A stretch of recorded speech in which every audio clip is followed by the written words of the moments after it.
So guys, magandang hapon sa ating lahat. Okay. For today's video ay may tanggap tayong Zamdon 1 kilowatt inverter na toroidal. Ayan. So may error ano po siya. Wait lang ha. May error 04 po siya at walang output yung kanyang output. Walang kuryente. So, ayun guys. So, bago natin simulan yung pag-troubleshoot dito, ay inaanyayahan ko kayong huwag kalimutang mag-subscribe, pindutin yung notification bell, at i-like na lang din ng ating video. Pwede nyo yung i-share yung ating video. So, ayun guys. Maraming salamat. So, ayun po guys. At nabuksan ko na po yung ating inverter na i-repair. So, tapos ko na po ring ma-test yung mga MOSFETs na ito. Ayan. Tapos wala din naman ako nakita ang sunog dito sa may mga MOSFETs, no? Na-test ko na silang lahat. So, dito rin sa may relay, wala din. So, ayan. Dito, ito yung nakita ko. No? Ayan. Kita nyo yan. Nag-leak yung wait lang, ano muna natin, medyo shaky yung camera natin. Ayan. So ayan, kita nyo yan, ito yung makita kong dahilan na wala na talagang output. Ayan.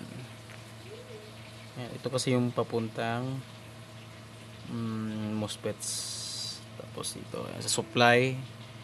Ayan, ito galing sa supply. Ayan, papasok dito sa mga MOSFETs. Tapos papuntang toroidal. So, ayun. So, ang sabi kasi ni client nito, ayan, nag-turn on or nag-switch on daw siya ng DU. No? Ng DU. Tapos, sabi daw niya, parang napagsabay niya daw o salubong niya yung output nito at ng DIO. Pero sa tingin ko, na overload po talaga ito. Kasi yan, pag di na po kasi kaya, ayan, kasi galing supply ito eh. Tapos dinadaan dito. Tapos palabas dito, pupuntang toroidal. So ang nangyari po nito talaga ay, ang tawag nito, na overload. No? Kasi nabanggit din niya na nagsaksak daw yung misis niya ng 1,500 watts na tawag nito, yung wala na akong maisip na hot air, no? Hot air. Yun pala, hot air. So 1,500 watts at ito ay sa 1,000 watts lang, no? So kinulang yung power ng ating inverter. Kaya sa sobrang taas naman ng amperahe na gusto niyang makuha ng ating inverter, so yung mga linyang ito, yan, hindi kinaya yung amperahe ng load. So ayun, try nating i-fix muna ito guys at papakita ko sa inyo kung magwo-work ba siya. Okay? So ayun po guys, at tapos ko nang hinang yung ating linya. Ayan, linya ng ating parang negative side po ata ito ng baterya. Ayan, so negative kasi negative side yung kapasitor. So ayan, hininang ko na mula dito papunta dito kasi dito yung nag-leak eh. Ayan, so dito yung nag-leak. So hinang ko na lang ganyan, dalawang wires na makapal din yan. So try po natin guys na ikabit. Ayan, ikabit po natin itong kanyang display. Okay, ayan, ikabit natin yung display. Okay, so wait lang ha. Ay, wala akong mapaglagyan. Wait lang. Hanap muna ako ng mapagpatungan. Okay. So ayun, nakakita ako ng karton, no? So ayan, naikabit ko na yung display. Tapos ayan, okay na lahat. Hindi ba sumayad? Ayan. So turn on natin. Ayan, naka ano na yung power supply natin. So turn on. So ayan, turn on na siya. Hintayin lang natin kung ano ba ang resulta. So ayun, success. Wow. So nawala na yung error dito, ano? Nawala na yung error. So ayan, nakikita ninyo, working na yung papuntang ano niya, load.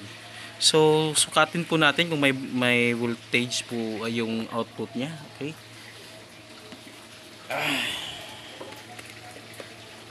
Medyo mausok po kasi dito kasi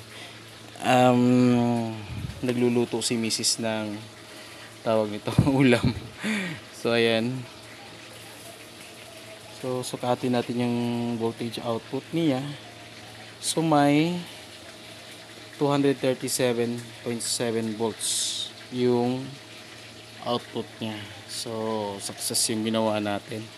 So ayun, ang nangyari dito overload, no? Overload. Buti na lang hindi nagsiputukan yung mga MOSFETs na yan. Yan. Buti na lang hindi yan nagsiputukan. Kasi pag pumutok yung mga yan, nako, medyo mataas-taas na trabaho to kapag ka ganun, ano? So ayun lang guys, isa sa mga tips kung anong cause ng 04. Ayan, ibig sabihin ng 04, walang nadidetect na output, no? Walang nadidetect na output yung MCU natin. Yan, yung MCU nya, yung controller. So walang nadidetect na output. Tapos isa sa mga cause, sira dito. Ayan, sira ito. Putok yung mga MOSFETs, leak yung circuit. Tapos siguro malabo namang maputol tong ano ito, no? Basta yung overload lang na problema. Ayun, kasi napa-over talaga yung load niya kasi sinagad niya hanggang 1500 watts. Sinaksakan niya ng blower yung ating 1000 watts na Samdun, no? So ayun, kawawa naman si Samdun. So ayun guys, maraming salamat kung umabot man kayo dito, no?